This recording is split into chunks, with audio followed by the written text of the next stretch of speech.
अस्सलामुअलैकुम वरहमतुल्लाहि वबरकातुहू।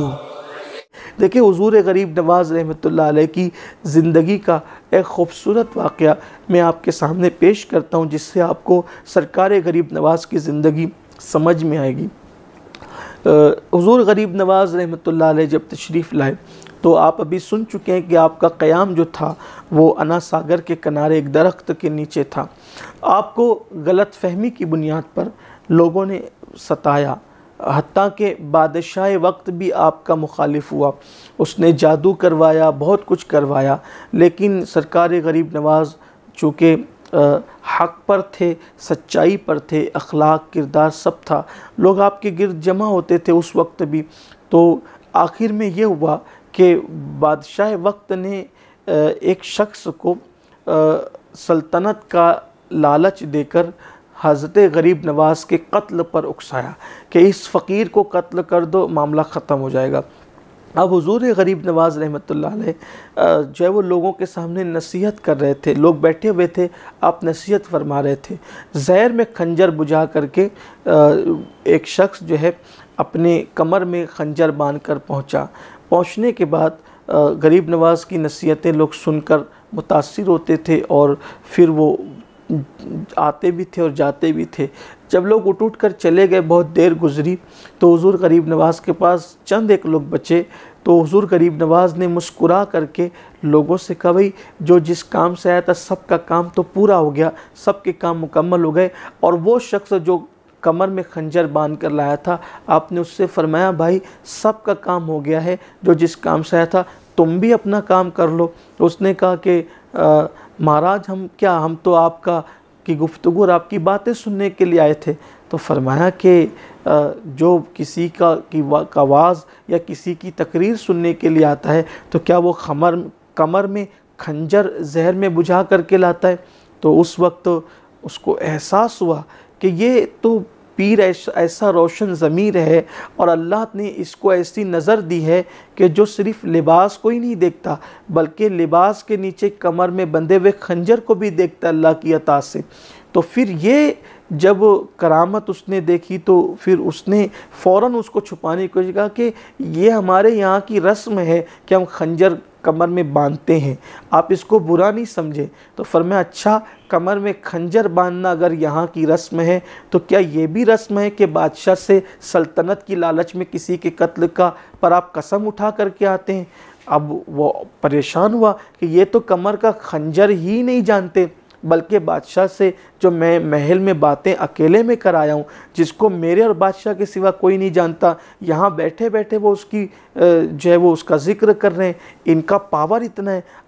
फिर उसको एहसास हुआ कि मैं कितने महान और मैं कितने अजीम इंसान के लिए दिल में गलत ख्याल लाया हूँ। तो उसने खंजर रखा और कहा कि मैं इतने अच्छे आदमी को कत्ल करना चाहता था, सिर्फ सल्तनत और दौलत की लालच में, कि जो दिलों के भेद भी जानता है अल्लाह की अता से, और कमर का खंजर भी जानता है, और महल की गुफ्तगू भी वो जानता है, और उसका अंदाज़ ये, उसका अखलाक ये है कि वो कह रहा है कि भाई जिस काम से कर लो। उसने खंजर रखा, कहा कि मैं बड़े अच्छे आदमी को कत्ल के लिए आया था, अब मेरा ज़मीन पे जीने का कोई हक़ नहीं है, इसी खंजर से मुझे कत्ल कर दिया जाए।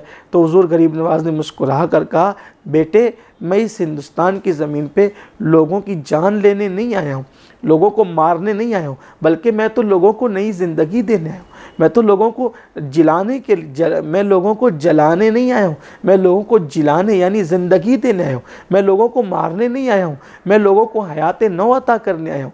मैं लोगों को जो है वो जलील करने नहीं आया हूँ, मैं लोगों को इज़्ज़त देने आया हूँ। मैं पस्तियों के अंदर लोगों को ढकेलने नहीं आया हूँ, जो पस्तियों में कुचले हुए लोग हैं मैं उनको उठाने के लिए आया हूँ। फरमाया, जा आइंदा के बाद ऐसी गलती मत करना, मैंने तुझे माफ़ किया।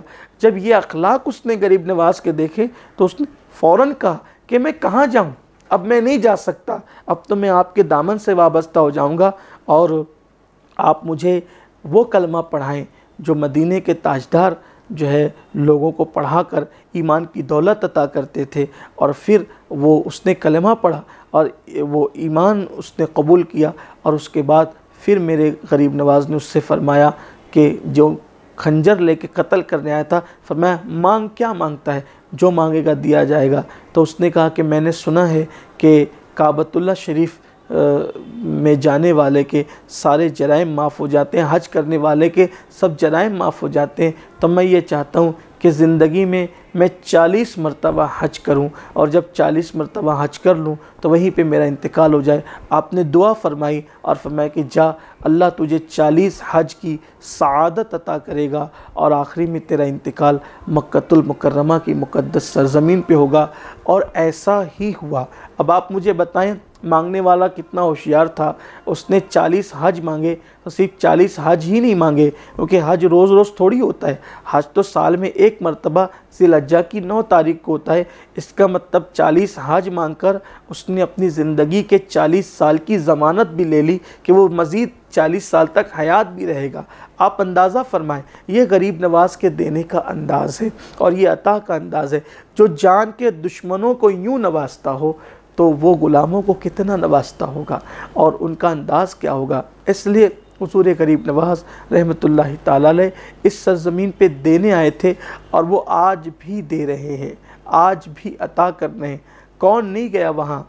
अकबर गया पैदल चल के बेटा मांगने के लिए, और सरकार गरीब नवाज़ रहमतुल्लाह अलैह के सिलसिले से वाबस्ता हज़रत शेख सलीम चिश्ती रहमतुल्लाहि ताला अलैह की दुआओं की बरकत से फिर जो है वो उसको बेटा भी नसीब हुआ।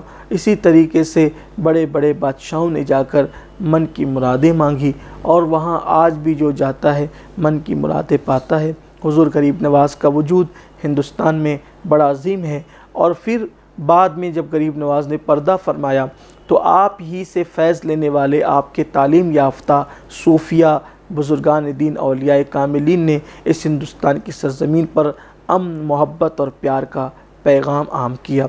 2 मिसालें अर्ज़ करके बात ख़त्म करता हूँ। ये गरीब नवाज़ की तालीमात को समझने में बहुत आसानी होगी। कौन नहीं जानता हज़रत सैयदी बाबा फ़रीदुद्दीन गंज शकर रहमतुल्लाहि ताला अलैह। बाबा फ़रीद रहमतुल्लाह अलैह गरीब नवाज़ के मुरीद हैं, यानी हज़रत बाबा कुतुबुद्दीन बख्तियार काकी के मुरीद हैं और ख़लीफ़ा हैं।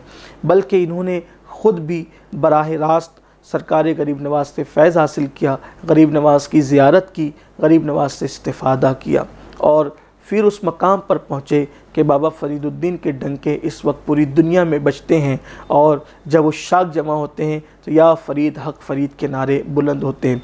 बाबा फ़रीदुद्दीन गंज शकर रहमतुल्लाह अलैह फरमाते हैं, देखो इससे गरीब नवाज़ की तालीमात पता चलती है कि जो गरीब नवाज़ के फैज़ याफ्ता उनकी सोच क्या है। बाबा फ़रीदुद्दीन फरमाते हैं कि कांटों के मुकाबले में कभी कांटे मत बिछाना, वरना पूरी ज़मीन कांटों से भर जाएगी। क्यों? बात यह है कि कांटे बिछाकर दिलों को सुकून नहीं मिलता, बल्कि कांटे हटाकर दिलों को सुकून मिलता है। यह है बुज़ुर्गान दीन की ज़िंदगी। इसी तरह बाबा फ़रीदुद्दीन गंज शकर के फैज़ याफ्ता उनके मुरीद व खलीफा आबरूए सिलसिला चिश्तिया सुल्तानुल मशाइख़ हज़रत सैयदी मुर्शिदी ख्वाजा निज़ामुद्दीन औलिया रहमतुल्लाह अलैह निज़ाम मिल्लत वद्दीन सरकार ख्वाजा निज़ामुद्दीन औलिया रहमतुल्लाह अलैह। आप दिल्ली में मुकीम थे, गयासपुर की खानका में आपने देखा कि जो है वो दरिया के किनारे एक झोपड़ी है और उस झोपड़ी से एक बूढ़ी औरत निकलती है और निकलने के बाद वो टीले पे जाती है, ठिलिया लेकर, मटकी लेकर, और वहाँ से पानी लाती है। हज़रत महबूब इलाही ने अपने मुरीदों, अपने अजीम मुरीद, चहीते मुरीद हज़रत सैयदी ख्वाजा अमीर खुसरो रहमतुल्लाह अलैह से फ़रमाया, खुसरो देखो वो बुढ़िया दरिया के किनारे रहती है लेकिन वो टीले पर जाके पानी क्यों लाती है, हालात मालूम करो। हज़रत अमीर खुसरो गए और जाने के बाद आपने पूछा, बुढ़िया ने नहीं बताया, अड़ियल किस्म की थी। हज़रत महबूब इलाही सरकार ख्वाजा निज़ामुद्दीन औलिया ख़ुद तशरीफ़ ले गए और बुढ़िया से पूछा।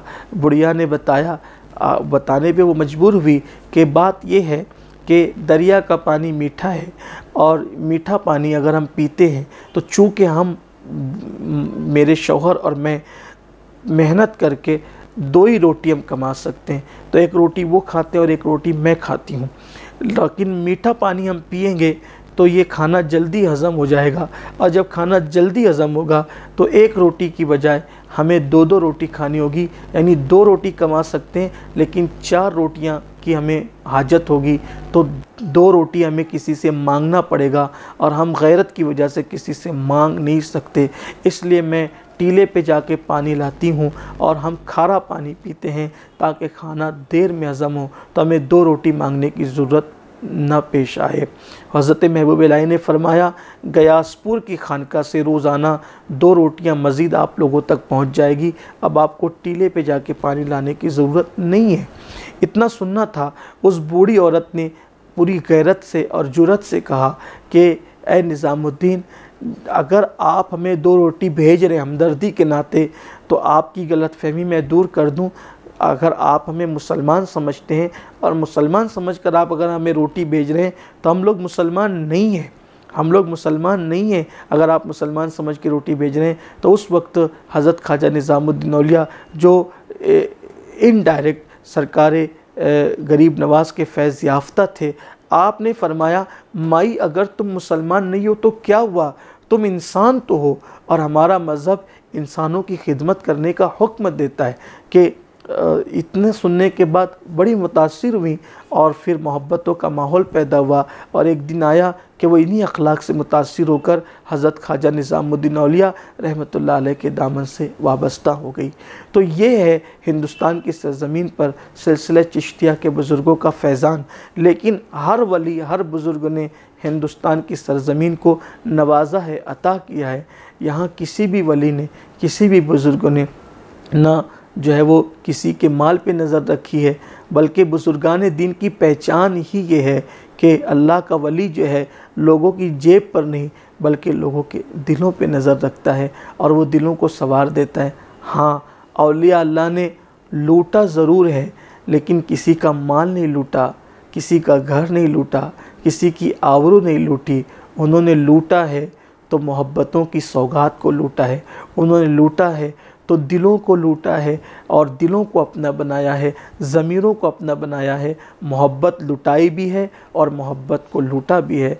जो मोहब्बत लुटाता है वो मोहब्बत लूटता भी है। लेकिन अल्लाह वाले माल नहीं लूटते बल्कि वो माल लुटाते हैं। आइए उन कलंदर सिफत लोगों के लिए यही कहा जा सकता है कि सिकंदर तो लूटते हैं लेकिन कलंदर कभी नहीं लूटते, बल्कि कलंदर लुटाने वाले होते हैं। कलंदर बमुराद अल्लाह वाले और सिकंदर बमुराद दुनियादार बादशाह लोग। अल्लाह अकबर। इसीलिए किसी कलंदर ही ने बहुत खूबसूरत बात कही है कि सिकंदर खुश नहीं है लूट कर दौलत ज़माने की, सिकंदर खुश नहीं है लूट कर दौलत ज़माने की, कलंदर दोनों हाथों से लुटा के रक़्स करता है।